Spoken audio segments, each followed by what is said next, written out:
面对正在偷东西的绝美校花，我没有报警，反而反锁仓库大门，将她逼到了死角。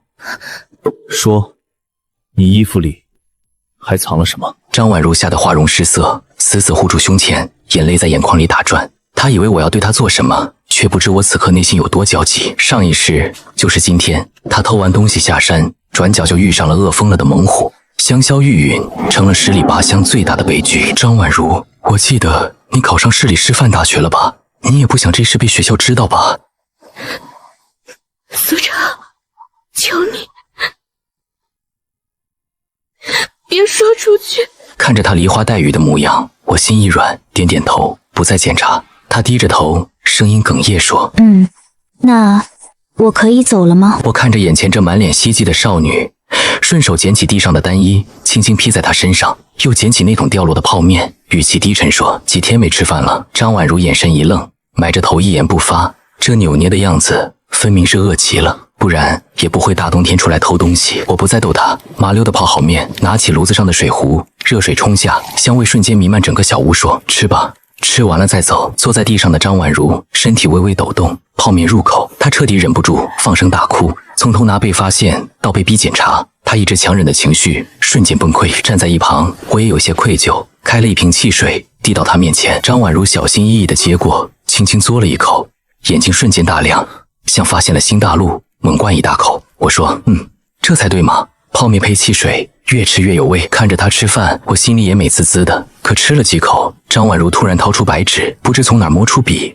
郑重写下欠条，说：今张婉如借到小卖铺5桶面，择日家中有盈余后，定会归还。我接过欠条，张大校花，你这借条原本写的是3桶，怎么改成5桶了？张婉如一时语塞，起初她以为1桶面能吃3天，3桶够她和父亲撑10天，等父亲腿伤好了，进山捡山货卖了就能还上。可后来发现这方便面太美味了，根本存不住。眼下这局面让她尴尬不已。我摆摆手说：算了，5就5吧，反正家里还有很多。不过丑话说在前头，这面3块钱1桶，等你凑齐了可得还我。张婉如瞬间愣住：不，我不要了，我还不起。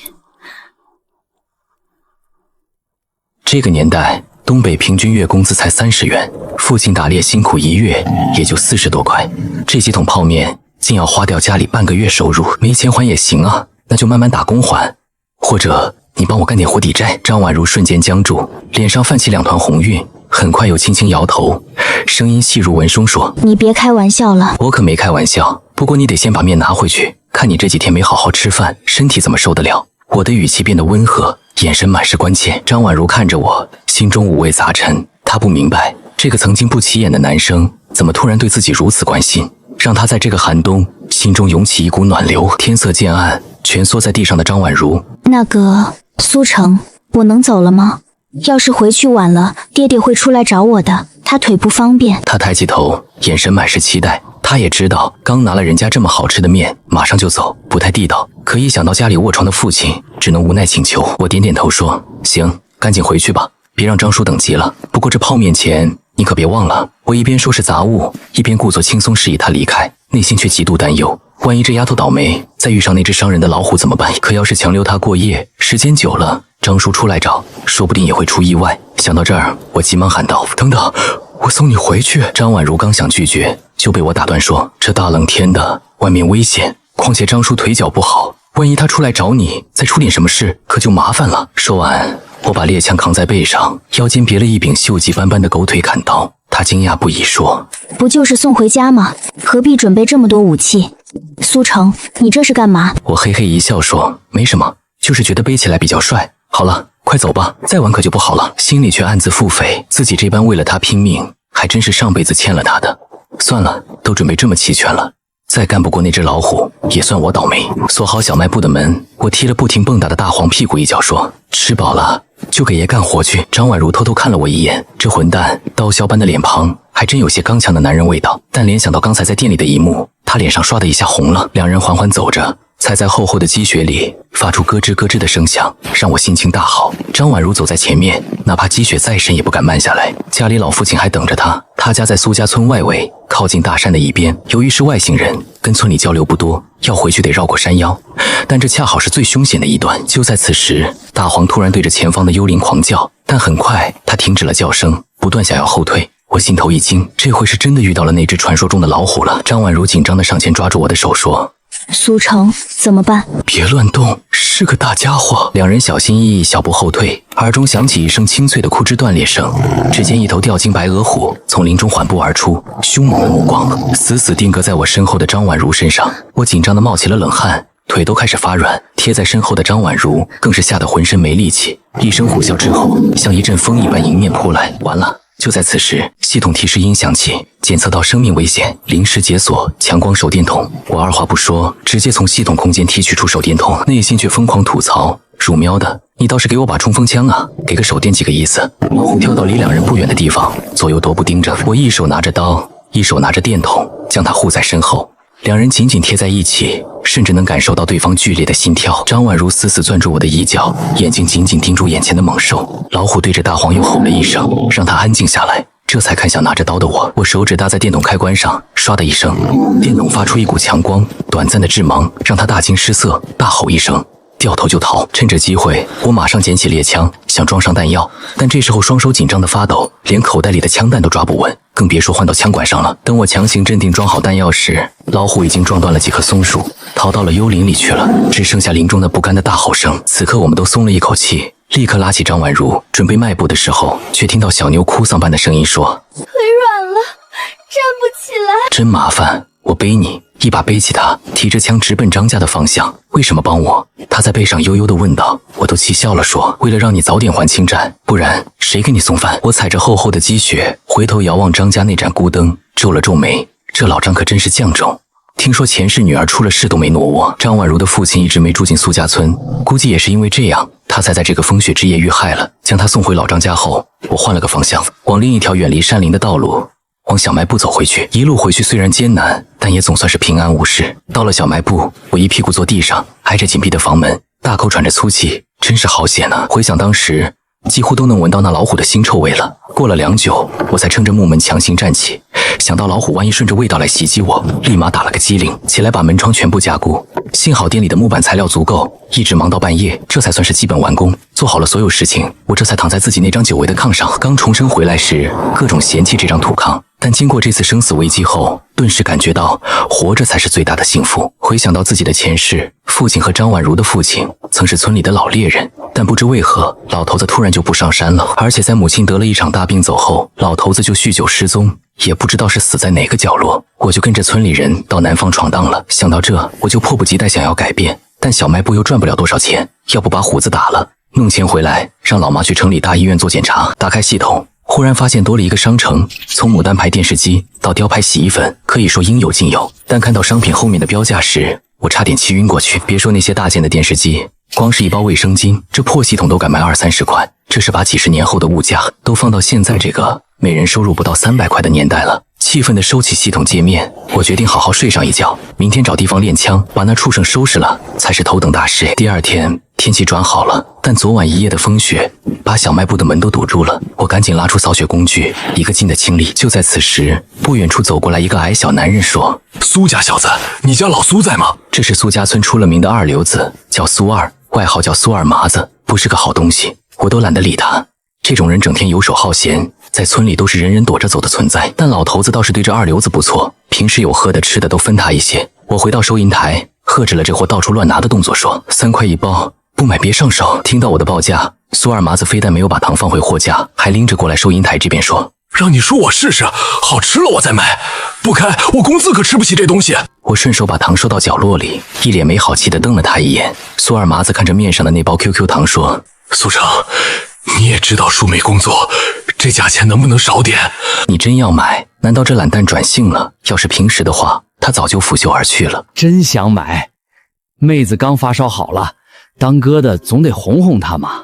我说最后2块5卖给你了。麻子小心地收好糖后，紧接着问说：“有没有米粮卖？”小卖部里货源倒是充足，但好像还真没发现有米粮油之类的。再看那收银台后面的日历，1980年2月14日，这才想起来，这个时候应该闹粮荒了。前世没有雪灾，倒是因为粮仓失火了，所以整个大队的粮食都被烧了。我说我找找，好像仓库里还有些存货，我记得在商城里是有粮的。只见他小声又说道：“我跟你说，村里的粮仓被人搬空了，现在村长都把消息瞒得紧呢。”看到麻子小心翼翼的样子，这事估计是另有隐情了。我不动声色地从系统兑换了100斤大米，麻子称了20斤，就麻利地给了40块钱。看着背着粮走了的麻子背影，我眉头不由皱了起来。难道前世那场大火是掩盖仓里没粮的真相？这麻子又是怎么知道的？摇了摇头，不再去想了。与其跟这位涉嫌贪污村里粮食的村长打交道，还不如去把那山中的大猫给收拾了。起码这钱赚着安心。然而别人可不这么想的。就在苏二麻子拎着粮食回家时，却被村长小儿子发现了，并立马回去告诉他爹。原本他们打算昨晚就放火烧粮仓，却突然下起了大雪。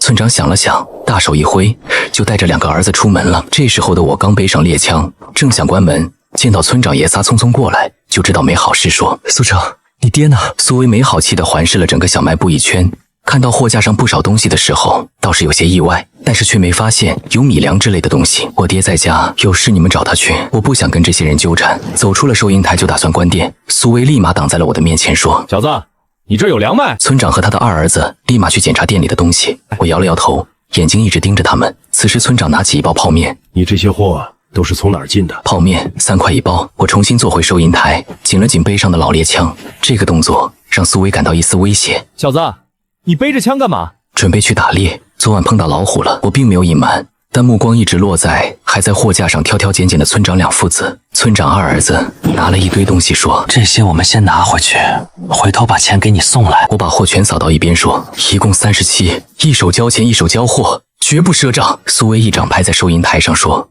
你怎么说话了？我们是不给钱的人吗？”我没说话，把背后的猎枪取了出来。刚刚自己说出这些货品价格的时候，苏家爷仨一点都没震惊。要知道这30几块钱可顶得上他半年的工资了。所以我知道这些货品一旦被拿出去，自己再想要找对方将钱要来，就是痴心妄想了。苏德全的2儿子苏武眼睛瞪得像牛蛋一样，他直勾勾盯着塑料袋里的货物说：“难道你还真打算找我们要钱不成？现在讲究什么人人平等？可是你们完全就把自己当成了土皇帝，严重耍流氓呀！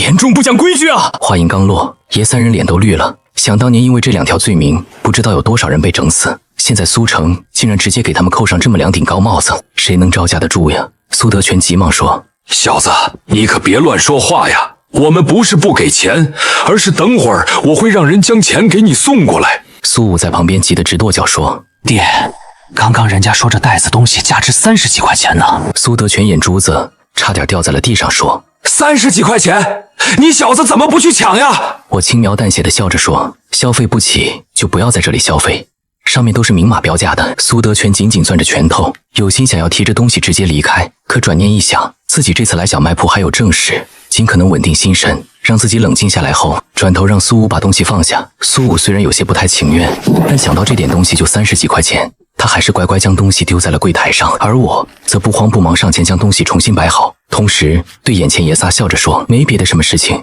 你们就回去吧，我还要出去打老虎呢。”苏德全冷笑一声说：“小子，你这小卖铺里面有粮食吗？”村长将粮仓内的粮食给弄没了，现在看样子是将主意打到我身上来了。村长，你也看到了，我这小卖铺东西就这些。对了，您找我问粮食干什么？是不是你们家也缺粮吃啊？苏德全可不会将粮仓的事情告诉给我，毕竟这件事情搞不好会掉脑袋。往年粮仓空了，大不了等秋收结束之后，他们迅速将粮仓内的粮食给补上。可是今年了，这才刚开春，地里面的粮食还在雪下面了。偌大的粮仓，少说也需要上千斤粮食才能补齐了。现在家家户户又都缺粮食吃，他上哪里去找这么多粮食给人家补齐啊？越想，苏德全越不镇静了，冷哼一声就离开了。我才不慌不忙出门，朝着后山方向走去。眼下最重要的还是抓紧点将枪法练好，完事打1-2只老虎换钱实在。与此同时，苏德全带着2个儿子气冲冲来到了老苏家，控诉着我的罪行。虽然苏龙生不太相信，但心里还真有点不太踏实。等药煮了一会儿后，他让老婆喝了药，然后便急匆匆朝着小卖铺赶去。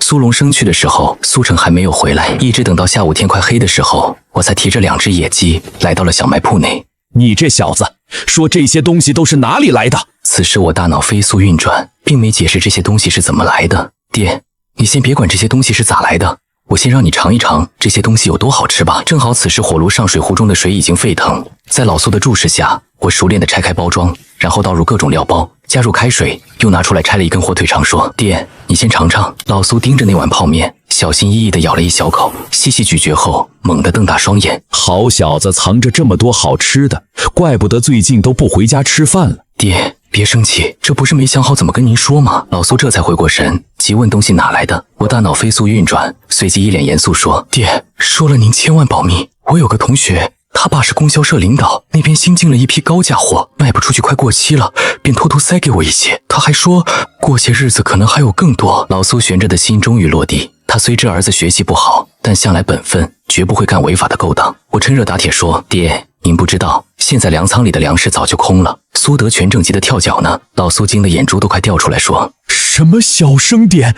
没证据可别乱说。”不信您等着，要不了几天，全村老少都得知道。真要是这样，苏德全家算是完了。话音未落，苏二麻子竟屁颠屁颠地从小卖部钻了进来，刚进门就深吸一口气说：“大兄弟，吃什么呢？香死我了，魂都要被勾走了。”我说麻子，你也几十岁的人了，按辈分你得喊他侄子，我还得喊你一声二叔呢。苏二麻子却满不在乎说：“大橙子兄弟是个实在人，能跟他当兄弟，是我祖上烧高香了。”说完，他竟端起柜台上的泡面桶，把剩汤喝得一干二净。老苏看不下去，没好气道：“娃，给他弄一桶尝尝，别在这丢人现眼了。”哈哈，到底是一家人，叔，谢谢您了。我彻底无语，有了吃的，瞬间变输。突然想到了什么，看在我爸开口的份上，今天给你吃一包。对了，辣椒你能吃吧？咱们山里人有啥不能吃的？我从货架取下一包火鸡面，泡好后将里面的酱料全部挤入，却没急着递给他。3分钟后，苏二麻子端起大老碗，夹起红彤彤的面条，二话不说塞进嘴里。这一口下去，他猛地咳嗽，抓起旁边的水壶就往嘴里灌。我连忙大喊：“那是开水！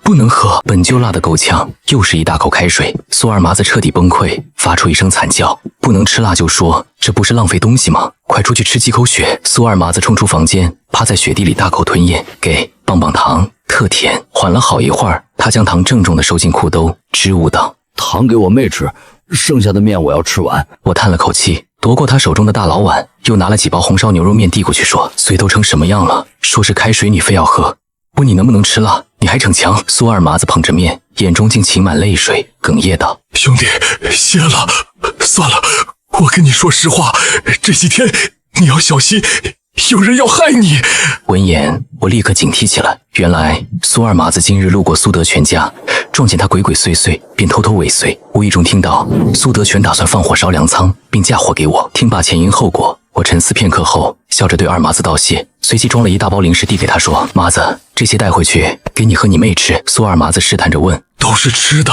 我点了点头，猛然想起什么，拿起一包薯片拆开，取出干燥剂，在他面前晃了晃，说：“记住了，这种白色小包是生石灰，千万不能吃，拆开后直接扔掉。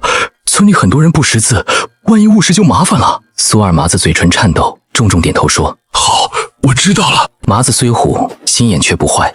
打发走他后，我决定必须制造不在场证明，并尽快让村民知晓粮仓无粮的真相。次日清晨，我提着大包小包回家，刚进门，老苏便笑吟吟迎上来说：“你娘好多了，还是泡面管用，她昨天吃了2桶呢。”我知道母亲是强撑，赤脚医生老赵治个头疼脑热还行，大病却无能为力，必须抓紧时间弄钱，带母亲去城里医院确诊，对症下药。我说：“泡面多着呢，不过爹娘也别光吃这个，粗粮还得吃。”说着，我将杯上的10几斤珍珠米和白面放下。在这个年代，即便棒子面也是稀罕物，何况大米白面。老苏瞪大双眼说：“怎么，你同学连这些都给了？”路上我早已想好说辞。我说：“爹，先不说这个，今天回来有件事想让您出面。”老苏疑惑说：“什么事非要我出面？”前几天有个闺女来店里拿东西，被我抓住了，人家长得挺俊，您能不能帮我去提个亲？老苏和母亲瞬间傻眼，随即大喜说：“答应，当然答应。不过这女子是谁家的？”村北张驼子家的。老苏再次愣住说：“你说什么？偏偏是张驼子家的？”我深知两家关系不睦，具体缘由却不清，但我让父母提亲另有深意，只是眼下还不能全盘托出，免得二老担忧。见父亲神色激动，我试探道：“爹，怎么了？行不通吗？”倒也不是行不通，关键是张驼子这边。他顿了顿，眼中闪过一丝愧疚，说：“张驼子的闺女我也见过，是个好姑娘，孝顺。你若真能和她喜结连理，我做什么也值得。”见我追问，老苏缓缓道来：“这事还得从当年我们进山打猎说起。当时发现一只老虎，狡猾得很。原本听张驼子的指挥能打死他，可我退缩了，让他从眼皮底下逃走。后来那老虎闯进张驼子家，伤到了他老婆，两人因此反目成仇。”原来如此，因父亲当年的退缩，才酿成后来的悲剧。我打算借此提亲，化解恩怨。前往张驼子家的路上，老苏竟比我还紧张。不多时，到了张驼子家门口，张婉如正扫地，见我们到来，明显一愣，说：“生叔，您怎么来了？”老苏笑呵呵往里走，说：“你爹呢？最近还好吗？”话音未落，屋内传来张驼子的怒吼：“闺女，拦在门口，别让他们进！”张婉如也急忙上前，不好意思地拦住我们。我绕过张婉如，径直往屋内走，笑道：“张叔，我进来，不会也赶我走吧？”走进屋内，张驼子没好气道：“小子，和你爹来干什么？我家不欢迎你！”我厚着脸皮将泡面、饼干摆上桌，凑到张驼子跟前，微笑道：“张叔，老一辈的恩怨你们解决，别影响小辈。实不相瞒，今天我是让我爹来提亲的。若您同意，过几年我就娶您闺女。在此之前，我来照看家里，解决学费。等他毕业，若还看得上我这农民，我们就结婚生子，一起孝顺您二老。若看不上，就当没这回事。”张驼子愣住了，门外的张婉如和老苏也惊呆了，沉默良久，终于开口：“苏老年，你给老子滚进来！”老苏提着东西进门，两个多年未遇的老友再见时，眼眶皆已湿润。张驼子下炕，吩咐张婉如：“别愣着，去沏茶。”张婉如脸上的愁容消散，她知道父亲这是同意了。其实考上师范时，她就打消了上学念头。家里穷，父亲有病。至于苏成说的供她上学，她只当是玩笑。老渊，亲事我同意，但你要答应我一件事。老苏悬着的心放下，拍胸脯应下。张驼子沉默许久，才语重心长道：“老渊，他下山来了。”老苏笑容瞬间消失，起身走到张驼子跟前说：“既然来了，那咱们老哥俩豁出去了。”张婉如好奇问：“爹，什么下山了？”当年我和你爹没打死的那只畜生下山了，我前些天就观察到了，没敢声张。听到这话，我猛然想起那晚护送张婉如回家的情景，说：“等等，你们说的是不是脑袋上有个大伤痕？”你小子怎么知道？我不敢隐瞒，将那晚撞见老虎的事说了出来。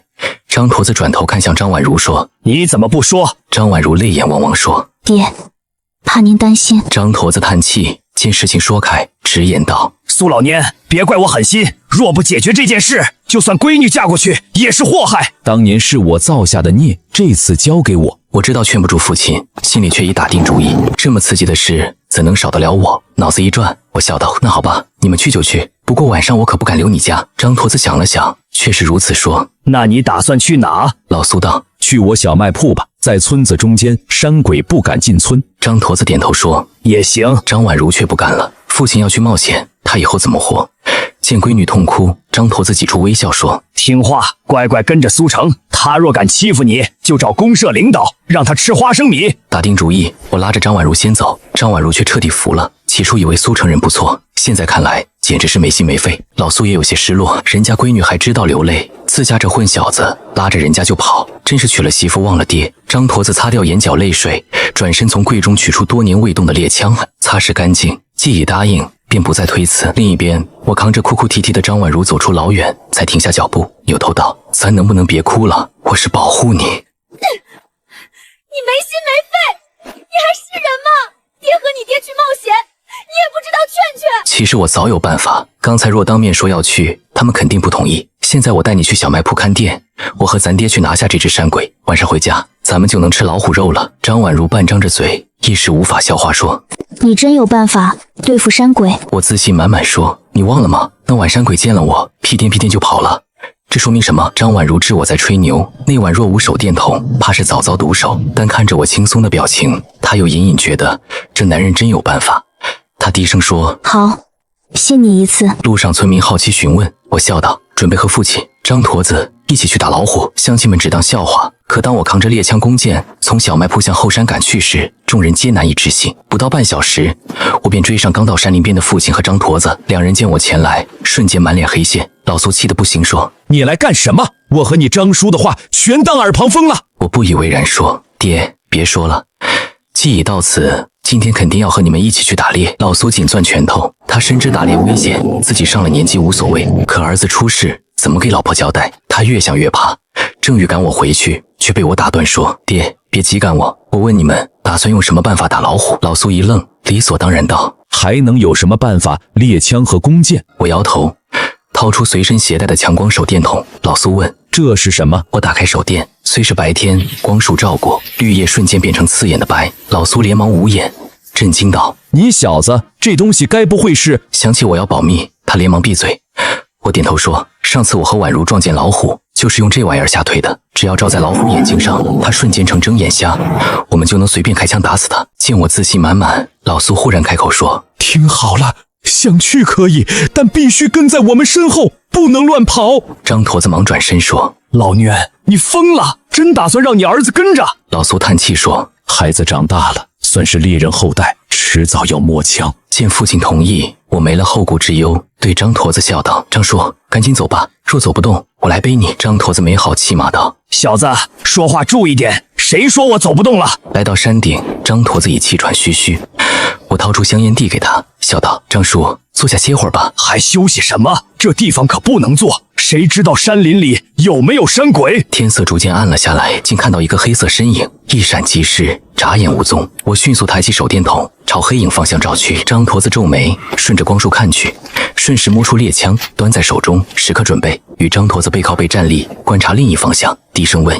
怎么回事？”我认真道：“爹，张叔，刚才有个黑影从前面一闪而过，突然消失了。”张驼子低声道：“看来是他没错了。”我也紧张起来，我们在明，他在暗，立马有了个好主意。我说：“爹，张叔，咱们爬树。”老苏和张驼子愣住了。这小子故事听多了吧？村里老人说老虎不会上树，可事实证明，老虎不仅会，而且手段高明，但形势紧迫。我顾不上解释，不断催促说：“爹，你到底信不信我？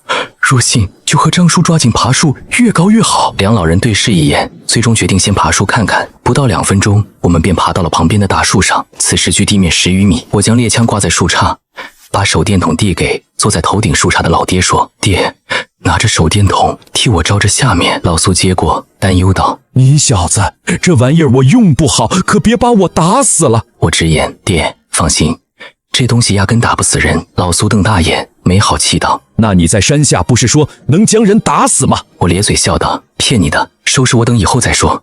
眼下问你，确定老虎会追过来吧？”话未说完，我再次看到那道黑色身影，如闪电般窜过丛林。这次看清了，的确是那只老虎。来了，果然来了。张叔，提高警惕。张驼子紧了紧猎枪，我把老爹的枪也拿在手里。约莫5分钟后，前方20米外，黑色身影逐渐逼近。强光手电照射下，终于看到了这只大家伙。老虎眼中冒着绿光，直勾勾盯着树上的3人。张驼子咬紧牙关，端枪瞄准。我也端着一把猎枪，等他再靠近点才开枪。眼瞅着老虎距离大树不到5米时，我无意扫了眼老虎身后，不禁心头一颤。不对，后面还有一个黑影。我刚想开口提醒，砰！张驼子手都走火了，惊得老虎怒吼一声，瞬间攀上树干，直逼我们而来。该死！我举枪便射，砰！子弹正中老虎，可那他依旧咆哮着向上攀爬，利爪离我的脚面只剩半米。老苏和张驼子已经闭上了眼。就在这一瞬，脑海炸响，新手礼包到账，复合弓穿甲剑。下一秒，我手中破烂的竹弓竟凭空消失，取而代之的是一把漆黑冰冷的复合弓。给我下去！我怒吼拉弦，弓如满月，嗖，箭矢如流星般射出，直接将老虎钉在后方的树干上。扑通，巨虎倒地，世界安静了。老苏和张驼子眼珠子都快瞪出来了，说：“你手里拿的啥？”我没理会，手电光束扫向丛林深处。那一瞬间，我们3个人都呆住了。30米外，一只更大的母虎正冷冷地盯着我们。老苏瘫软在树杈上，声音都在抖，说：“完了，怎么还有一只？”爹，别慌。我却笑了。话音刚落，那母虎已悄无声息地退入黑暗，消失不见。2个老人坚持要观察1小时，说太险了。我无奈，只好靠在树杈上等待。这时，张驼子才注意到我手中的弓，说：“哇，你这弓咋跟刚才不一样了？借书看看。”我拗不过，只得递过去。张驼子接过来一拉，顿时震惊，说：“乖乖，这弓看着吓人，拉起来怎么一点力气不费？”老苏也抢过来试了试，满脸狐疑，说：“不对啊，橙子，你上山时背的不是这把竹弓吗？怎么变戏法似的变了？”我连忙打岔说：“爹，你看花眼了吧？天黑看不清，别管弓了，赶紧下山。今晚咱们吃虎肉。”说完，我立即爬下树，将地上的死虎翻过身。这么大的家伙，咱俩抬不动，得找板车。爹，张叔，你们在这守着，我去村里叫人来搬，顺便带宛如过来，认认战利品。你又要去凑热闹？苏德全的老小子正盯着你呢，别惹麻烦。我笑了笑，转身朝村口走去。与此同时，村口粮仓旁，苏猛提着个塑料桶，鬼鬼祟祟地摸到粮仓后墙。他掏出钥匙，手心里全是冷汗。刚要开门，苏猛，大半夜的提着个油瓶子干啥？苏猛手一抖，桶里的火油泼了一地，刺鼻的气味瞬间弥漫开来。苏二麻子打着手电筒从阴影里晃悠出来。哟，火油，这可是好东西啊！咱村粮仓可是大家的命根子，你这是要干嘛？苏猛心跳如雷，强装镇定说：“二叔，小声点，我是来检查安全的。”苏二麻子故意提高嗓门说：“你想烧粮仓？”苏猛咬牙，从兜里掏出一张崭新的大团结，在苏二麻子眼前晃了晃。10块钱，在这个月工分换不到几毛钱的时代，这是一笔巨款。二叔，只要你帮我这把火，这钱归你，以后村里副主任的位置也有你一份。粮仓早空了，烧了正好死无对证，还能栽赃给我那小子。苏二麻子眼中闪过一丝贪婪，但随即又恢复了清明。他假意答应，伸手去接钱说：“好啊！”就在苏猛放松警惕的瞬间，苏二麻子脸色骤变，啪！一记响亮的耳光狠狠抽在苏猛脸上，打得他眼冒金星。苏二麻子翻脸比翻书还快，一把揪住苏猛衣领：“来人啊，抓贼啊！苏猛要烧粮仓了，大伙儿快出来啊！”四周房门吱呀作响，手电筒的光束纷纷汇聚而来，人群哗然，议论声四起。苏猛立刻反咬一口说：“是苏二麻子要放火，要烧了咱们的救命粮，好让大家都去苏城的小卖铺买东西。”苏二麻子气得青筋暴起，正要动手，却被赶来的老族长苏青山喝止说：“都住手！”苏青山面色阴沉说：“公说公有理，婆说婆有理。苏猛，你说粮仓里有粮食，那就打开门让大家看看。要是真有粮食，我亲自去公社把二麻子捆了送官；要是没有，苏德全这个村长也别干了。”人群中有人喊道：“去叫村长！”苏猛站在原地，心如死灰。粮仓里连粒米都没有，他知道一旦粮仓门打开，苏德全这些年贪污倒卖公粮的事就全曝光了。远处山路上，我和父亲抬着虎腿，看着粮仓方向的人影残动。爹，那边好像出事了。苏德全爷3行动了，不过被人撞破了。撞破谁这么大胆？我笑道说：“除了二叔，还能有谁？走吧，咱们先把老虎弄回去。今晚吃虎肉，明天看他们怎么收场。”老苏叹了口气说：“苏德全这也是自作孽，好好一个村长不做，非要贪那点粮食，这下好了，要把自己搭进去了。”我拍了拍父亲的肩膀，嘴上虽说着不去凑热闹，我心里却跟明镜似的。苏德全爷3这次放火烧粮仓未遂，肯定会将脏水往自己头上泼。苏二麻子之所以敢动手抓人，10有8九是念着自己家小卖铺接济他的情分。自己要是躲在后面看戏，那还是个人吗？打定主意，借了辆板车，将那只1000斤重的老虎绑好固定。我把缰绳交给父亲和张驼子，自己则撒开腿，急匆匆朝村口粮仓方向奔去。赶到粮仓前时，场面已经剑拔弩张。苏德全带着二儿子苏武刚到，就见大儿子苏猛被村民围在粮仓门口，心里一惊，脸上却强装镇定说：“干什么？上面领导没发话，谁敢动粮仓的门锁？这是要犯法的。”苏猛眼眶一红，委屈的泪水夺眶而出：“爹，苏二麻子污蔑，说你把咱村粮仓的粮食都搬空了。”苏德全闻言，后槽牙咬得咯咯作响。他知道此刻绝不能怂，一旦在村民逼迫下打开粮仓，里面空空如也的秘密就彻底曝光了。到时候别说村长，恐怕连缝纫机都得踩穿。想到这，苏德全青筋暴起，揪住苏二麻子的衣领说：“他打了我儿子，这就是村规。”周围村民噤若寒蝉，没人敢吱声。就在苏二麻子要被拖进小黑屋时，一只手稳稳按住了苏德全的肩膀：“村长，村规大还是国法大？您这一手私下执法，要是让公社领导看见了，这一言堂的帽子您戴得稳吗？”苏德全瞳孔地震，手猛地一抖。现在是新社会，人人平等，想评理要当着全村老少爷们的面把账算清楚，否则今晚我就去公社找领导，好好汇报一下这粮仓的情况。听到粮仓2字，苏德全脸色瞬间煞白，僵在原地。他听懂了我的潜台词：粮仓一旦打开，空空如也的真相曝光，那就不只是撤职的问题，而是渎职罪，甚至更严重的责任。电光火石间，这位老江湖做出了最利己的选择。他冷哼一声，猛地一把将苏二麻子推倒在地，说：“算你走运。”我上前扶起苏二麻子，说：“麻子叔，别怕，有我在。”苏二麻子紧紧抓着我的胳膊：“成仔，他们是要把你往死里整了，刚才苏猛提着油桶想点燃粮仓，就是想制造火灾，然后把屎盆子扣你头上。他喘着粗气，指着苏猛说：“他都计划好了，等公社来人，就说是你为了抢小卖铺的生意，故意纵火。”我面色平静，转向苏德全说：“村长，您是不是该给大伙儿一个解释？”苏德全心跳如鼓，但表面上依旧端着村长的架子说：“二麻子的一面之词能信吗？我儿子还没说话呢。”苏猛立刻抹着眼泪，将小卖部卖火油的事情说了一遍。我嘴角勾起一抹狡黠的笑说：“我家小卖铺所有进货出货都有记录，上次从供销社进了1大桶火油，拆封后只卖出去过1次，买家就是你兄弟。”苏武说到这里，我转身面向村民，语重心长道说：“看来这事儿在这儿扯不清了，不如我们现在就去公社，请领导来断个案，顺便查查那桶火油的下落。”苏德全急得额头冒汗说：“胡闹！这点小事还要惊动公社？我这个村长是摆设吗？”我淡淡道说：“我只是替我和麻子叔讨个公道。”正僵持间，都住手！有什么事不能坐下来讲道理，吵吵闹闹成何体统？原来老苏和张驼子刚把老虎安顿好，心里就七上八下。他知道苏德全在公社有人脉，手段又狠，生怕儿子年轻气盛，吃不了兜着走。他火急火燎赶来，本想替儿子赔个不是，大事化小。可刚到粮仓前，就见儿子正和村长针锋相对，老苏顿时急得满头大汗。苏德全正愁没台阶下，见老苏来了，立刻像抓住了把柄，调转枪头说：“苏老年，这就是你教出来的好儿子，眼里还有没有组织？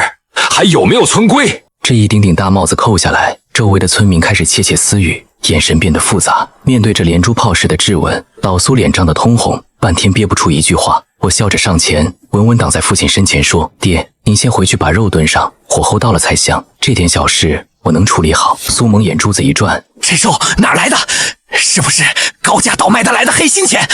自己吃的满嘴流油，却指使二麻子烧粮仓，这心肠得多黑呀！”这话一出，不少村民的眼神从疑惑变成了愤怒。我上下打量了苏猛一眼，声音清朗传遍全场说：“苏猛，你少在这混淆视听，实话告诉大伙儿，就在刚才，我和我爹张叔在后山联手打死了一只祸害村里多年的猛虎，我们冒着生命危险换来的劳动所得。按照公社奖励条例，除害功臣不仅有权享用，大队还得表彰。怎么，苏猛，你眼红了？是说你根本不想让我们把这只老虎抬回来，好掩盖你放火的罪行？”此言一出，全场哗然。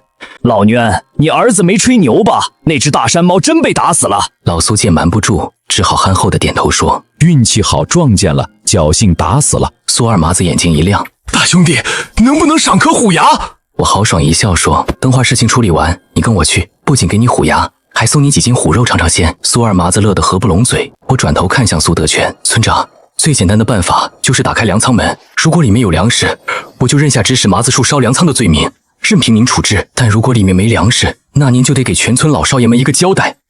现在距离秋收还有好久，大家都指着这点救命粮活命呢。”苏德全额头上冷汗蹭蹭，他知道今晚这关是过不去了。粮仓空虚的事实已经捂不住，与其被动揭穿，不如主动承认，或许还能争取一点主动权。深吸一口气，苏德全沉声道说：“乡亲们，事已至此，我也不瞒大家了，粮仓里的粮食确实没了。”苏青山等人瞪大了眼睛，不敢置信地看着苏德全，一字一顿地问说：“村长，到底怎么回事？”苏德全见村民没有立刻暴动，稍微松了口气：“放火的事先不提了，现在关键是粮仓空了，大家放心，3天之内我一定想办法让公社把粮食送过来。”3天，你能保证？苏德全信誓旦旦说：“3天内要是没粮食，你们直接去公社告我贪污，让领导处决我。”我在一旁听得真切，心中冷笑，这老狐狸倒是打得一手好算盘，想用3天空头支票稳住局面，好争取时间销毁证据或找替罪羊。但我深知此刻若逼得太紧，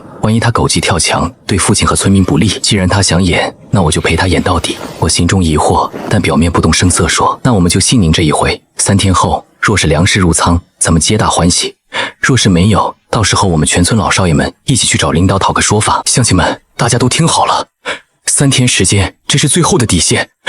3天后要是看不到粮食，咱们可都得饿肚子。到时候别怪咱们不讲情面。”程仔说的对，这笔账全村人都记在心里，谁也别想糊弄过去。有人小声嘀咕说：“那放火的事就算了。”苏青山冷哼一声说：“粮仓都空了，火是谁放的？心里还没数吗？跑得了和尚跑不了庙，等新账旧账一起算。这番话让苏德全脸色铁青，却只能忍气吞声。人群散去，老苏递烟示好，却被苏德全冷冷甩开，带着2个儿子狼狈离去。刚走没多远，苏德全眼中闪过一丝狠厉，压低声音说：“这事你们别管，明天我去趟公社，哼，他们要想摘干净，就得帮我填这个窟窿，否则大家一起完蛋。”我带着父亲苏二麻子，提着小卖铺置办的烟酒零食，兴冲冲地往家走。刚进院门，张婉如就迎了上来，眼眶微红，急切地问说：“怎么样？没受伤吧？”我挺起胸膛，故意做出一副轻松的样子，笑道说：“你看我们这架势，像是有事的人吗？喏，战利品都在后院呢。”张婉如惊喜交加，声音都在颤抖说：“真的打到了？”我笑着说：“当然，不然我们哪能这么安稳地回来？”张婉如脸颊绯红，嘴角却忍不住上扬。身后的苏二麻子提着东西，忍不住打趣道说：“我说大兄弟，你们俩这眉来眼去的，什么时候办喜事啊？我看早就是一家人了吧？”几人说说笑笑，气氛融洽。刚到门口，远处传来一个爽朗的声音说：“老女儿，这是办喜事呢，这么热闹。”众人回头，只见老赵手里提着一只肥硕的野鸡，乐呵呵地迎上来。老苏好奇道说：“老赵，这大晚上的哪来的野鸡？”老赵晃了晃野鸡，大方地说：“早上运气好，套子套住的，一个人吃不完，想着给大家添个菜，正好过来凑凑热闹。”我爽快答应。老赵虽是赤脚医生，医术不算顶尖，但在村里人缘极好，给母亲看病也从未收过诊费。老赵连忙摆手说：“对了，婶子的病最近好些没？”提到妻子的病，老苏脸上的笑容消失了，叹了口气说：“吃了你的中药，好点了，但没断根。我早就说过，大妹子这病得去城里大医院仔细检查。我这水平治个头疼脑热还行，这种大病真拿捏不准。不过今晚过去，我可以再给他把把脉。”赵叔，我们也想去大医院，可没钱呢。小卖铺刚起步，利润薄，去趟城里动辄1800块，我们哪拿得出？老赵也跟着叹气说：“是啊，这年头看病太难了。”不多时，几人到了家，一进门，浓郁的肉香扑鼻而来。就在这时，系统提示音响起，系统提示可回收至系统商城，永久保鲜，支持出售。我心中一喜，正好解决了自己的难题。凌晨时分，酒足饭饱的老赵等人陆续告辞回家。张驼子和张婉如临走时，老苏特意割了一大块肉让他们带上。待家里只剩下3口人，我提起母亲的病说：“等忙完这几天，我就筹钱带娘去城里，我保证这钱来得干干净净。”老苏笑骂着扬起手：“行了，钱的事先不说，我倒要问问，你真打算供婉如上学？”爹，婉如考上了师范大专，将来是要当人民教师的。我要是现在跟她结婚，岂不是耽误她一辈子？她家条件不好，我不帮谁帮？橙子，娘不是不通情理，可你要是让她去上学，几年下来，人家成了大学生，你还是个农民，到时候……娘，您放心。总之，我相信我的眼光。再说了，过几年政策好了，赚钱的机会多的是，我绝不会让咱家一直穷下去。老苏盯着儿子看了半晌，忽然哈哈大笑说：“好小子，有我当年的风度。行，这师弟支持你，男子汉大丈夫就得有这份担当。”你们爷俩啊，就知道逞强，我还想抱孙子呢，这下看来是没指望了。见父母不再反对，我便带着那几样珍贵的特殊材料，匆匆赶回小卖铺。关好店门，我将物品放在桌上，心中默念：“系统启动回收程序。”光芒一闪，桌上的物品瞬间消失。我意识进入系统空间，只见商城货架上多了2样商品，价格正在以肉眼可见的速度攀升。看来这东西在系统里很抢手啊！先不急着卖，等价格再涨涨。退出系统，我煮了桶泡面，刚吃2口，忽然想起自家的大黄狗不见了，正担心着，门外传来了熟悉的犬吠声。我笑着开门，将满身泥土的大黄迎进来。为了几根火腿肠，一人一狗围着火炉，度过了一个温暖的夜晚。时光飞逝，转眼3天过去。这天清晨，一阵急促的敲门声将我从梦中惊醒。程仔，快出来，出大事了！门外传来苏二麻子焦急的喊声。我拉开门，只见他满脸通红，一把抓住我的手腕，声音都在抖：“公社送粮食来了，真的送来了！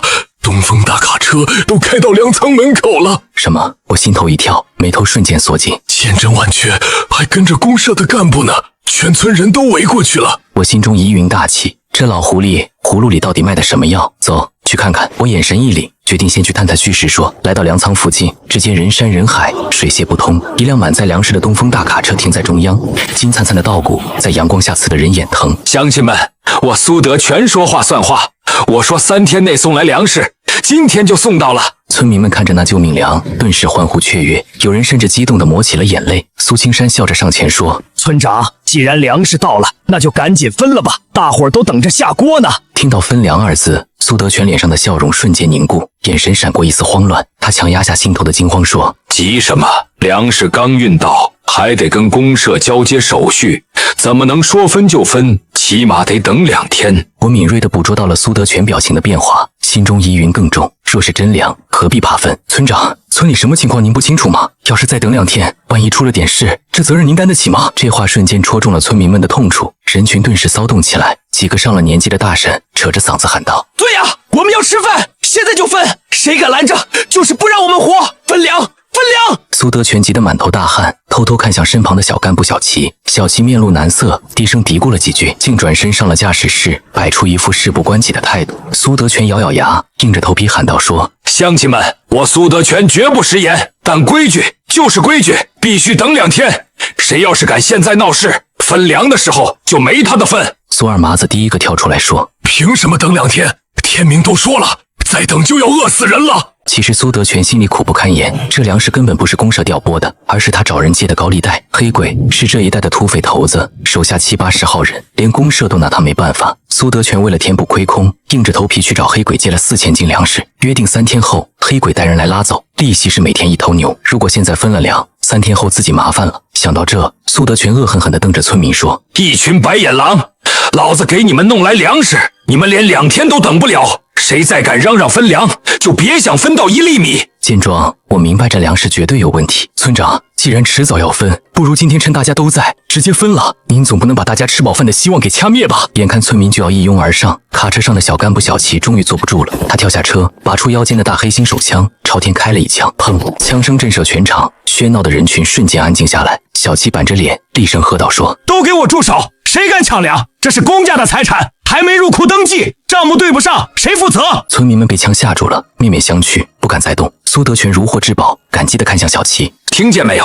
领导都发话了，谁敢再闹，就是跟公社作对。”我却毫不畏惧，上前一步问道：“说，领导，您可能不了解情况，我们村家断粮，再不吃饭就要出人命了。您说还要入库汇报，那请问到底什么时候能分？给个准信。”“再等3天，等手续办完，粮食自然是你们的。”“橙子，既然领导保证了，咱们就再信一次，3天就3天。”村民们虽不情愿，但也只能无奈散去。苏德全长舒一口气，悬着的心总算落地，但他看向我的眼神却充满了怨毒。“小子，你给我等着，这笔账我记下了。”我毫不在意，转身悠哉悠哉地回了小卖铺。中午时分，我正准备吃泡面，苏二麻子却带着龙家3兄弟龙生、龙海、龙山登门了。龙家兄弟是附近有名的神枪手，常年住在深山，极少下山。苏二麻子大笑着进门说：“程仔，给你带生意来了，是不是该请我吃桶泡面？”龙生打量着货架上的商品，笑道说：“橙子，你这小卖铺货挺全啊，都是吃的。”我心中一动，龙家兄弟可是打猎的好手，若能与他们结交，日后进深山就多了一份保障。我热情地拿出几桶泡面说：“赵叔带来的客人哪有怠慢的道理？今天请各位叔叔吃好的。”很快，泡面的香气弥漫开来。龙海闻着香味，啧啧称奇说：“这味道真香，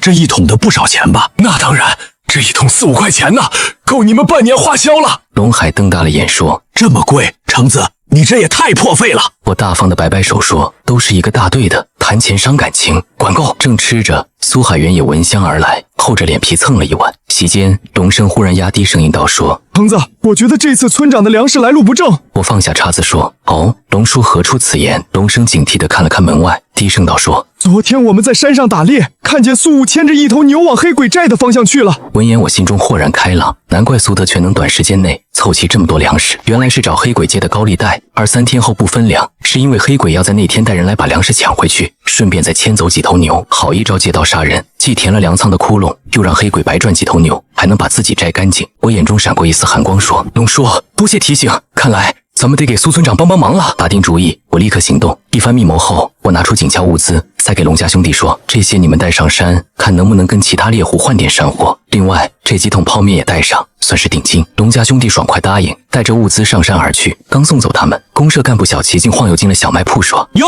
苏老板，生意不错啊，给我弄点野鸡、野兔什么的，县里领导正需要呢。”我心中一动，这可是条财路。我笑眯眯地递上一支烟，说：“领导放心，山货我有渠道。不过我有个小问题想请教，这批粮食真是供销社调拨的？”小七吐了个烟圈，含糊道说：“除了供销社，还能哪儿来的？你也别多问，有些事知道多了没好处。”我心中冷笑，果然是一丘之貉。送走小七后，我立刻开始布局。另一边，苏德全越想越不踏实，冷汗浸透了衣衫。他决定孤注一掷，双管齐下，一方面派侄子苏猛去供销社找王天霸，企图连夜转移粮食；另一方面，让儿子苏武上山通知黑三爷，请求提前下山收账。谁知苏猛刚出门没多远，竟突然捂着肚子痛苦呻吟。苏德全见状大惊失色，只能咬牙亲自去找王天霸，同时疯狂催促苏武赶紧上山搬救兵。然而纸包不住火，村里很快流言四起，像长了翅膀一样传遍了每个角落。苏德全的粮食是借黑三爷的高利贷，3天后黑帮要来抢粮，还要牵走咱们的牛。愤怒的火种瞬间点燃了全村。到了傍晚，门外传来老赵急促的低语说：“快起来，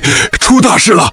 苏德全召集了一帮人，手里都拿着家伙。”我脸色一变，说：“他想干嘛？抢村？”老赵急得直跺脚，说：“不知道，我在山上采药看见的。你快去武装起来，我去通知族长。”看着老赵远去的背影，我眼神变得凌厉。我换好衣服，跟母亲交代一声，抄起猎枪就冲出了门。刚跑到半路，正遇着张婉如出门倒水，我扔下一句话，头也不回地朝粮仓狂奔，说：“快回去告诉张叔，苏德全带人冲村了，目标是粮仓。”张婉如不敢耽搁，转身跑回家报信。张驼子脸色骤变，说：“糟了，是黑鬼的人！婉如，快去叫二麻子，让他找苏老强想办法，我去粮仓帮橙子。”此时夜色已深，粮仓前空无一人。我没有走正门，而是绕到后墙，从一个破窗钻了进去。借着月光，只见一袋袋粮食堆得像小山一样。我心中默念：系统回收，系统提示，4000斤粮食，当前估价每斤0.3元。光芒闪过，堆积如山的粮食瞬间消失得无影无踪，全部进入了系统空间。我嘴角勾起一抹冷笑，说：“苏德全，没了粮食，我看你拿什么闹？”刚爬出窗户，远处便传来嘈杂的脚步声和叫喊声。张驼子躲在暗处，心中疑惑，正欲上前阻拦，村口已传来震天的喧哗声。我回到小卖部点亮油灯，假装刚得知消息。苏二麻子气喘吁吁地跑来说：“正在，不好了，苏德全带着一帮人回来抢粮了。”我装作大怒说：“走，跟他们评理去。”两人赶到村口操场，只见那里早已人山人海。苏德全站在一辆卡车旁，身边跟着一个满脸横肉的中年男人，身后是10个手持棍棒的壮汉。苏德全扯着嗓子喊道：“说，乡亲们，这位是乡里供销社的王哥，专门来帮咱们打老虎的。打虎英雄要吃饭，征用点粮食不过分吧？”人群中有人骂道：“说，早上刚运来的粮食，晚上就要拉走，真当我们是傻子？”对面那帮人被村民的气势镇住了，有些退缩。带头的王天霸恼羞成怒，拔出手枪朝天开了一枪，砰！枪声让现场瞬间安静下来。王天霸厉声喝道：“说，都给我闭嘴！”此时老族长苏青山匆匆赶来。苏德全到底想干什么？苏德全假惺惺地凑上前说：“族长，这是乡里派来打虎的英雄，借点粮食吃，应该的吧？都是为了集体安全嘛。”苏青山冷哼一声，目光如炬说：“粮食是村里的救命粮，你说借就借。王同志，你是供销社的干部，有介绍信或证明文件吗？”王天霸傲然扬起下巴，一脸无赖相说：“老子还需要证明？我爸就是县供销社粮食副主任王天霸的名字，去乡里打听打听，谁不认识？”苏青山不为所动，正气凛然说：“就算你是真的，哪有早上运粮晚上拉走的道理？当我们是3岁小孩，没有手续，1粒粮食也别想动。”村民们再次群情激愤，纷纷捡起石头往那边扔。王天霸正要再次开枪示警，突然一道黑影带着破空之声嗖地飞来，精准地插在他身前的地面上，入土3分，剑尾还在剧烈颤动，是一支黑羽箭。年轻人，你的枪快，但你能保证开枪后有命走出这个村吗？众人循声望去，只见张驼子背着剑篓，手持强弓，单腿微屈，冷冷地盯着王天霸。他忍着腿痛，连夜赶到，那股独人独有的气势竟丝毫不输持枪者。王天霸被吓得手一抖，枪哐当一声掉在地上，说：“别放箭，我投降，我只是来讨债的。”就在这时，远处山林中突然传来一声沉闷的异响，紧接着是几声杂乱的回响。张驼子脸色骤变，侧耳倾听说：“不对劲，这不是猎枪打猎的声音，而且距离很近。大家别慌，所有青壮年带上防身工具，立刻进祠堂集结，老人小孩锁好门窗。”我和苏二麻子飞奔回家，母亲见我们神色慌张，刚要开口，我已抓起墙上的老式猎枪说：“娘，锁好门。”此时老苏正搀扶着受伤的龙山从山路撤回。原来老苏本想让龙家兄弟回村避一避，谁知在半山腰撞见了黑三爷的人马，双方发生短暂对峙。龙家兄弟利用地形优势，成功将敌人引向歧路。龙山喘着粗气说：“生哥，他们是冲着村里来的。”另外一边，我和二麻子顺着风向磨上山，风中有股淡淡的腥臊味。我低声道说：“虎形成风，看来山里的大虫也被惊动了。这下热闹了，人虎混战，咱们正好渔翁得利。”我们前夫前行，不久便听到前方有人声。待那3个匪徒走近，我猛地跃出，一脚精准地踢中一人手腕，同时配合二麻子的朴刀背击，迅速将2人制服在地。处理完这几个喽啰，我们继续深入，很快在一处隐蔽的山坳里找到了龙浩和龙海。浩说：“海说，黑三爷的大部队正在往下冲，咱们人少，硬拼不行。”龙浩指了指另一侧的小路说：“他们不敢走大路，肯定会走这条隐蔽的山道。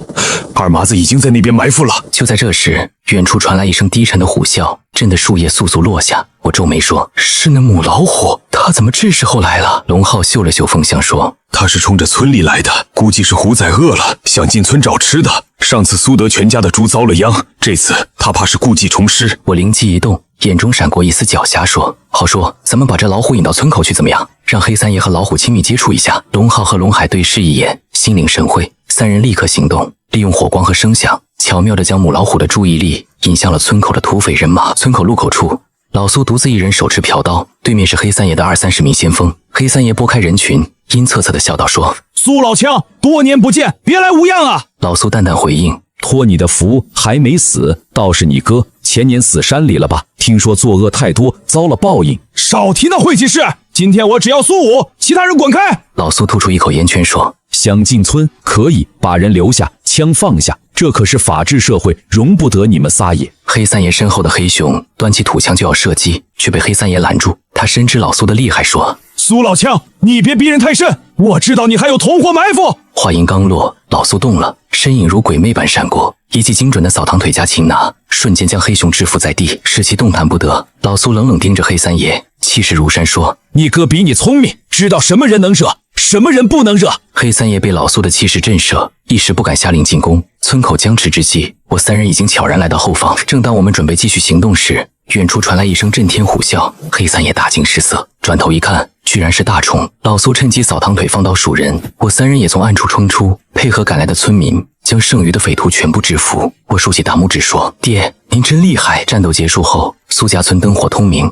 老苏坐在村口的大石头上，抽着旱烟，神色疲惫，却透着一股威严。我们回到家，母亲早已准备好热腾腾的面条。橙子，累坏了吧？快吃点。我大口吃着面条，心中暖流涌动，说：“娘，没事，一点都不累。”听着外面的欢声笑语，悬着的心终于放下，说：“刚才真吓死人，要不是龙生叔拦着，那帮土匪真敢冲进来。”母亲温和一笑，说：“没事啦，都过去了，明天送公安。我也好久没去乡里，正好逛逛。”这一夜，苏家村无人入眠。躺在床上的我心中疑窦丛生，前世从未听说老爹有这本事，看来得找个机会好好查查爸妈的底细了。次日清晨，天色微亮，村干部们已齐聚我家。我打着哈欠出门，见众人衣冠整齐，不由一愣，说：“族长，这么早？”族长毫不掩饰显摆的心思，说：“哦，是去领奖啊，大家高兴吗？顺便去乡里会会老朋友。”我笑了笑，拉着父母跟在车后步行。到了镇上后，围观群众惊呼连连，我置之不理，目光投向了街边的供销社。直到一位老者步入办公室，他瞬间挺直腰杆，敬礼动作标准利落，说：“首长好。”那股军人的凌厉气质与平日里的慵懒判若两人，我内心一震。老爹当过兵，难怪身手如此不凡。老者上下打量老苏，欣慰笑道，说：“多年不见，风采依旧，没丢咱们尖刀般的脸。”老苏回答说是。众人这才恍然，原来苏龙生背景深厚。苏龙生留下叙旧，母亲已被送往卫生院检查。我则拉着麻子逛起了供销社，店内货物寥寥，售货员态度冷淡，说：“看标价，不买别动。”我并不在意，目光扫过瓷器、粮油，唯独不见糖的踪影。大姐，没糖卖。售货员撇撇嘴说：“糖是紧俏货，城里都难抢，何况乡下。”我心中暗喜，糖的生意大有可为，脑海中浮现出张婉如幽怨的眼神。我想给她买点礼物。我问二麻子说：“二麻子，这镇上哪有卖好布的？”他指了指街角一处不起眼的巷弄，说：“有家私人小布庄，老板是个外地来的怪人，铺子小得可怜，经常没人看店，但布料倒是出奇的好。”来到那间小屋前，几匹布料随意铺陈，屋内传出清脆的女声：“未见其人，先闻其声。”说：“客人好，要买布吗？抱歉，我眼睛不便，无法起身迎客。”我一愣，盲人开店，这胆子也太大了。好在街坊邻居似乎都在默默守护，并无宵小之辈。我们进去看看。屋内虽小，布料色泽却异常鲜艳。姑娘坐在暗处说：“哥哥进货去了，我代魏照看。”麻子调皮的挥手试探，确认姑娘确实失明后，才收回手。姑娘不怎么卖，我上手触摸，质感上乘。若放在供销社，至少1块5一米。姑娘报价说白布1块，有色的1块3。我问若是大量批发能否优惠？这我做不了主，得等我哥回来。她紧张的起身，不慎将一块小布掉落。我俯身拾起，指尖传来的触感令我浑身一震。这是锦，西南之地唯有蜀锦有此质感。这块方巾不过20厘米见方，绣着一对鸳鸯，栩栩如生，显然是手工制造。姑娘，你的蜀锦掉了。姑娘解释道说：“谢谢，这不是什么蜀锦，是我以前眼睛好时绣的。”我问村里这样的手工多吗？村里妇女都会绣，但没人叫它蜀锦。若你想收，我可以带您去村里，大娘们的手艺比我好多了。我正欲答应，门外传来洪亮嗓音说：“晴晴，我回来了，听说有客人。”一名壮汉大步流星走入，我暗自评价豪壮的小伙子。壮汉恩哥直觉告诉他，这是个聪明人，急切问道说：“客人买布？”我单刀直入说：“你的布和供销社不同，是村里自制的吧？”恩哥警惕地看了一眼妹妹，得到示意后坦诚道说：“对，我们是木棉村世代织布。”我心中暗笑，这人是商场菜鸟，竟初次见面就透底。兄弟，第一次做生意。恩哥脸色一变，自知失言说：“算了，这生意做不成了。”此时，盲女恩雅起身道说：“哥，这位客人是好人，他想批发。”恩哥不解，眼中闪过一丝失落，说：“你既知道货源，又嫌布不好，为何还要跟我谈？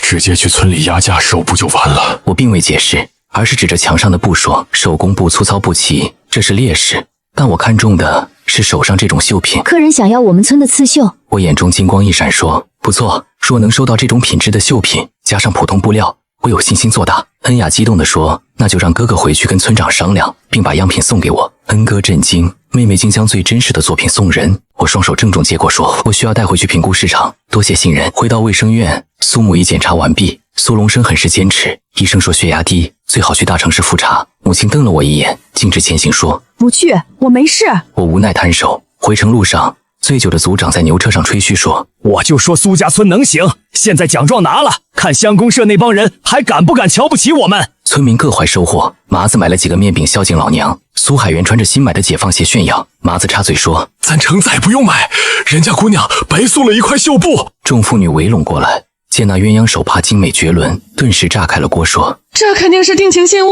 苏城要有喜事了，双喜临门啊！龙生得请客。”老苏闻言大惊：“混账，赶紧还回去！”我辩解道说：“爹，这是样品，不是信物，我要拿去卖钱的。”但却无人相信。当晚，张婉如听闻此事，辗转难眠。